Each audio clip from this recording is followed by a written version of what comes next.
नेहमी म्हटलं जातं की उद्धव ठाकरेंकडे आम्हाला ॲक्सेस नव्हता, ते आम्हाला भेटायचे नाही. तुम्हाला ॲक्सेस होता का? आहे का? आणि तुम्हाला ते भेटतात का जसं हवं तसं?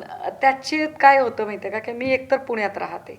त्यामुळे माझे काही रोज इकडे येणं नसतं. म्हणजे आज मी मुंबईत आली आणि खूप दिवसांनी आली आहे, पण मी काही मातोश्रीवर गेले नाही, कारण माझं काही काम नाही आहे. तर माझं जेव्हा कधी काम असेल तेव्हा मला जायचं असेल, तर मी माझं थेट त्यांच्याशी बोलते.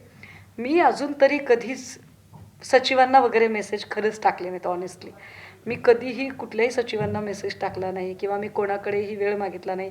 मला वेळ जरी पाहिजे असेल तर मी थेट त्यांच्याशी बोलते की सर मी आज येणार आहे किंवा मी उद्या येणार आहे. मग ते त्यांचं एवढे असतं की ताई खरंच तुम्हाला एवढा प्रवास करून येणं शक्य आहे का, की आपण फोनवर बोलून सॉर्ट आउट होऊ शकतं. जर फोनवर बोलून सॉर्ट आउट होत असेल तर आपण फोनवर सुद्धा बोलूया, किंवा अगदीच महत्त्वाचं नसेल तर 2-4 कामं काढून येणार असाल तर या, किंवा इतर कामं तुमची असतील आणि म्हणून मुंबईला येणार असाल तर या. फक्त मला भेटायला यायचंय म्हणून पुण्याहून येणार असाल, कारण माझी मुलगी लहान आहे त्यांनाही माहिती आहे. सो मला तो तितका काही कनेक्टिव्हिटीचा प्रॉब्लेम, कदाचित ते असंही असू शकतं ना, की म्हणजे मी आत्ता स्पोक पर्सन आहे, त्यामुळे मला पार्टी लाईनसाठी सतत संपर्कात राहावंच लागतं. मला पार्टी लाईन मांडायची आहे, तर त्यामुळे मला तो प्रॉब्लेम काही कधी जाणवला नाही.